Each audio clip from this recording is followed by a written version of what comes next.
What's going on, everybody? Welcome back. It's Blackjack again. One of my favorite video formats that I've made for this channel in the past has always been deck techs, and I will go the way eventually of using Moxfield to go through some of the decks that I've played in the past and some of the decks I don't physically have anymore, just to share my ideas with you.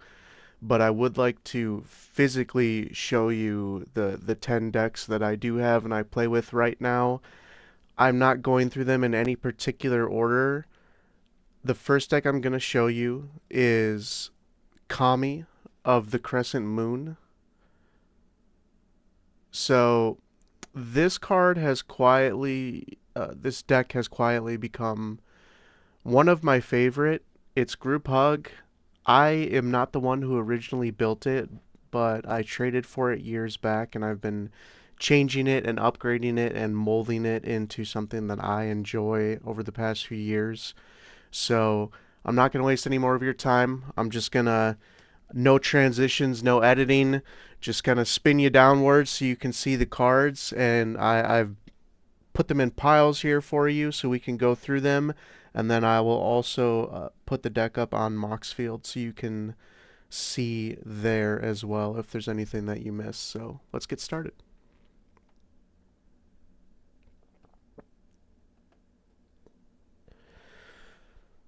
So again, I've tried to arrange them in piles, and I don't know about you guys, but I know that when I watch deck tech videos, it just kind of hits different to have them in person and see the cards physically.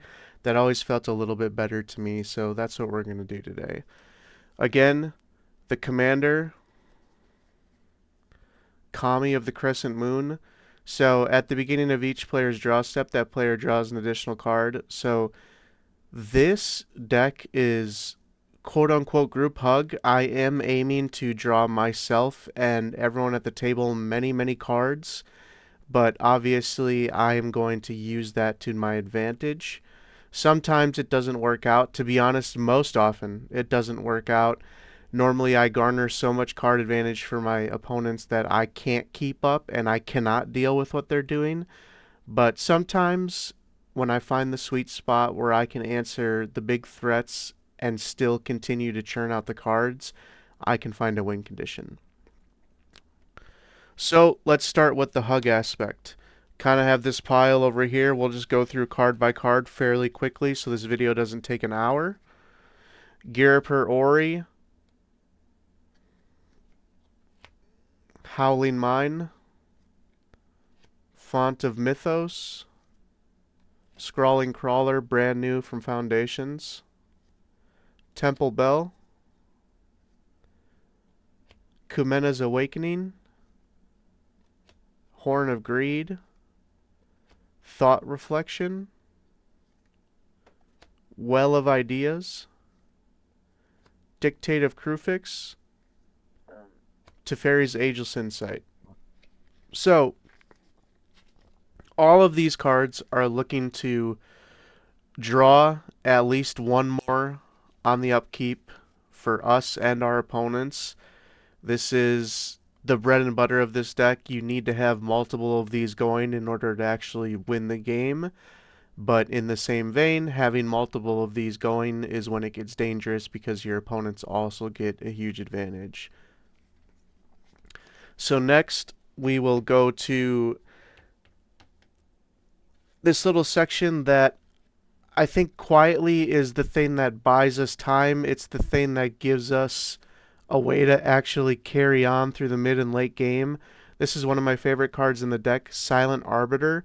No more than one creature may attack each combat, and no more than one creature may block each combat. It's just a 1/5 for 4 mana. This card is amazing. Once we get to a point where, everyone is drawing between 3 and 5 cards a turn, it's really important that we have something on the ground to buy us time so we're not getting attacked by creatures, and this is one of the best. Propaganda, a staple in any deck like this, just making it more expensive for our opponents to attack us. they're already incentivized to use their mana for other things because we've given them so many cards, so many tools, and so many things to work with. It's just difficult for them to make that choice to hit us instead. A card that I don't think I've ever seen in another commander deck, but in this deck is incredible. I believe it's Maishin, the Mind Cage. 7 mana, all creatures get -X/-0, where X is the number of cards in your hand. We have multiple cards that give us endless hand size or infinite hand size.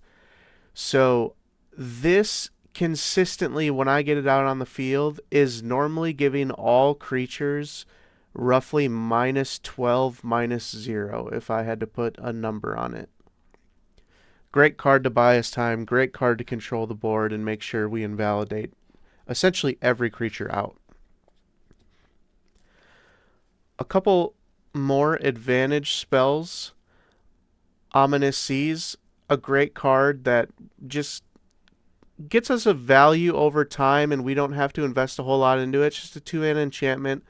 When we draw, we put a counter on it, and then we can remove 8 counters any time to make an 8/8 Kraken. We do have multiple board wipes, and we also have multiple ways of bouncing things. So being able to create an 8/8 Kraken at the beginning of an end step before we take our turn and then just have a huge beater is a great way to maintain board control. Mystic Remora, not a card I would typically play casually, but I did have a foil, and as you might have noticed, everything in this deck is foil. And it's one of those things where the reality is I have, I believe, exactly 3 win cons. So I'm not a politicker, but in this deck, you have to politic to buy yourself time. Playing cards like this and making sure everybody understands that even if you draw a bunch from this, realistically you cannot win the game anytime soon is a good way of buying yourself time, buying yourself favor with the table, and building trust that cards like this are not going to overwhelm them, when in reality, obviously, Mystic Remora will always overwhelm your opponents. Prof's Eidetic Memory, this one's new. I haven't had a chance to test it yet, but I'm excited for it. Just another card to, honestly, I like the idea of playing cards that can build up Kami. As you can see, he's just a little guy. He's just a 1/3 little buddy. So anytime we can make him big and strong, I have had Kami above 10 power before in different ways with this deck. It gets funny, and it gets just awesome. I mean, what more do you want than having this little buddy being like a 10-13 just slapping people? So in the pursuit of making Kami great again, we play this. The Reality Chip, relatively new to the deck, just a way to look at the top card of our library, a way to play some lands, cast some spells from the top, essentially just more card advantage. So next, and more than likely the most important part of the deck, is the Permission. Again, we're drawing everyone at the table multiple cards a turn. We have to have a way to deal with what they're doing. So we have counter spells for the instants and sorceries, and then we have board wipes in order to bounce everything that they're casting creature-wise. Whelming Wave's a great one, so it bounces basically anything that doesn't come from under the sea. Um, Negate, classic counterspell, Permission. Aether Spouts, more bounce. Familiar Ruse. So this card's cool because it allows us to bounce one of our creatures, and there are some creatures, I'll set this aside, there are some creatures that we do play, and we certainly do not want to have die. So being able to kind of get them out of the way before we'd make a board wipe or before we do a mass bounce is nice. Counterspell, Oppressive Will. Consistently, this is making people pay an extra, 8 to 10 to cast their spell. Engulf the Shores. I'm also going to set this aside because this is a little bit of a combo. Dissipate, Evacuation, Cryptic Command, Frantic Search, Factor Fiction. This is brand new to the deck, but I'm extremely excited for it. It's one of the invocations. It's Forbid. I am expecting, with the amount of cards that I generally have in my hand, this is basically going to be a forever counterspell. Dream Fracture, Brainstorm, Spell Snuff, Rewind. If you're wondering where, Blackjack, where's all of your Force of Wills and Force of Negations? Again, this deck originally started as a budget-friendly deck. And I have added cards to that over time, but I don't believe I've ever paid more than $5 for a card for this deck. Obviously, some of these cards may have gone up since then, but I never wanted this to feel oppressive. I do want to win the game, at least, my fair share, 25% of the time, but I always wanted it to have the identity of group hug and have the identity that when I'm sitting down to play someone or I'm sitting down to play with a table, they know they're going to have fun. They know the game's going to go fast. So I don't want to add anything that takes away from that or makes people feel like what I'm doing is disingenuous. So here's the creature package. High Fate Trickster, new card, extremely powerful. Obviously, giving all of your spells flash is amazing. Normally, you want to, in the early game, be getting down your artifacts and your enchantments that make everybody draw extra as fast as possible. After that, it waxes and wanes between getting out more card advantage, getting out creatures, getting out mana ramp, and having permission to deal with scary things. So this invalidates all of that decision making and just allows you to do everything. Archaeomancer, quietly one of the best cards in the deck. This is one of the reasons I left Familiar's Ruse and Engulf the Shore. So it will get to a point where if I have some combination of Engulf the Shore type effects or Archaeomancer out, I basically get to bounce everything. Then I get to play Archaeomancer, getting back Engulf the Shore. And then I get to cast Engulf the Shore and bounce everything, including the Archaeomancer, back to my hand. So I, turn after turn after turn, essentially just get to wipe the board. Once I've created this combo, once I've found this and I found a way to protect it, it's really, really difficult, at least on the ground, to get through and start beating me up. Perplexing Chimera, very sweet card. Obviously, as I said, typically I do not like politicking in Commander, but this is the one deck that I have to in order to have any type of fun or have any type of chance. This is a great card that obviously makes the table scratch their head and makes everybody think twice before they cast big spells. Nezahal, classic, fun, keeps the board under control, keeps me drawing cards. The Burnished Heart. Laboratory Maniac, I'll set this aside. It is one of, I believe, 3 win conditions. Palladium Mirror. Walking Atlas. One of the best cards in the deck. Tapping this to put a land into play, having actual mana ramp in mono blue is amazing. This card is so good. I wish it was in every opening hand. Triskaidekaphile. Again, another win con. I've never won this way, but it is an option. I'll set it aside. Solemn, classic. Fogbank, sweet, infinite blocks. Thin in the Ice, another pseudo bounce spell for the table. Not many creatures, but enough to get the job done. We can talk about the artifacts next. Pretty simple package. Mind Stone, Ivory Tower for life gain, Hedron Archive for ramp, Prismatic Lens for ramp, Thought Vessel for ramp, Vencer's Journal for life gain and no max hand size. Sapphire Medallion for ramp, quote unquote. Soul Ring, ramp. Arcane Signet, ramp. Cage Sun, ramp. Sky Diamond, ramp. Soul Talisman, ramp.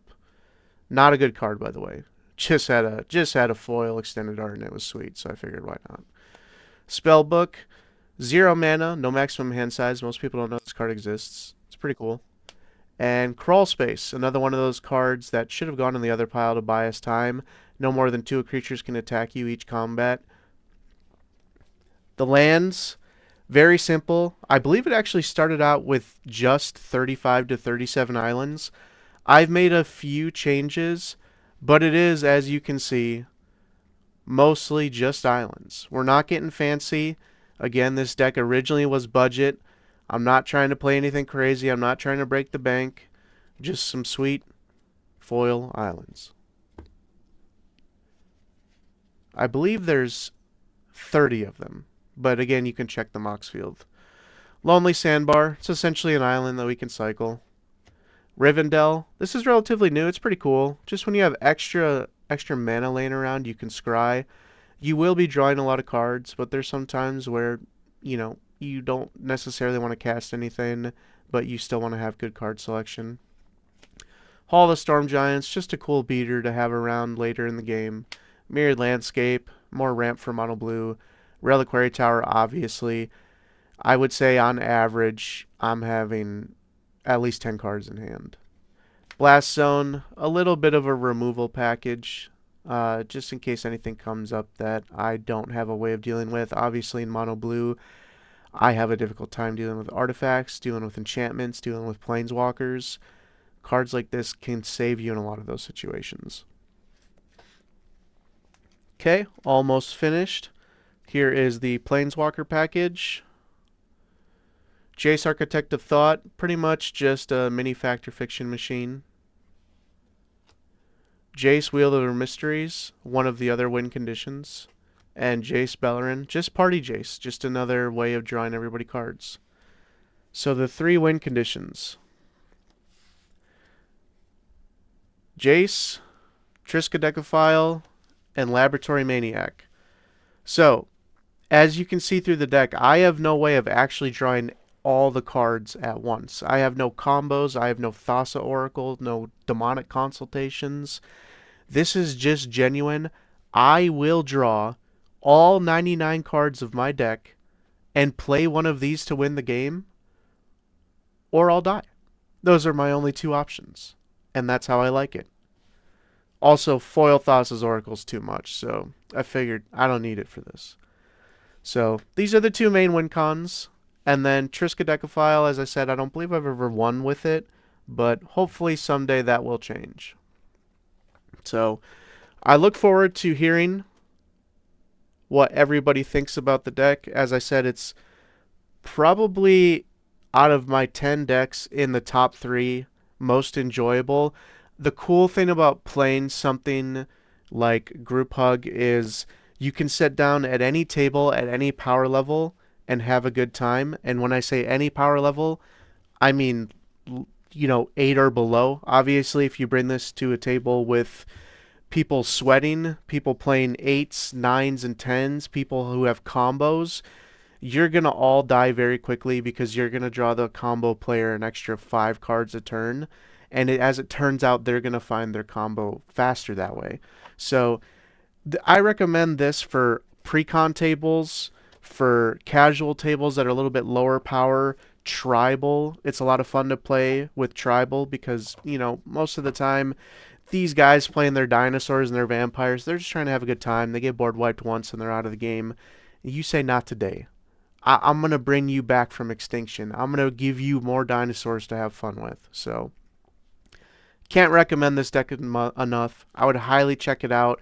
There's a bunch of different new commanders like Mrs. Bumbleflower that have come out that essentially do the same thing. So if you're interested in playing some sort of group hug, there's a lot of options these days from any color combination you want. Again, I've just always stuck with mono blue because it was cheap and I like cheap stuff. So Thank you so much for watching, and I will see you for the next deck tech. Godspeed.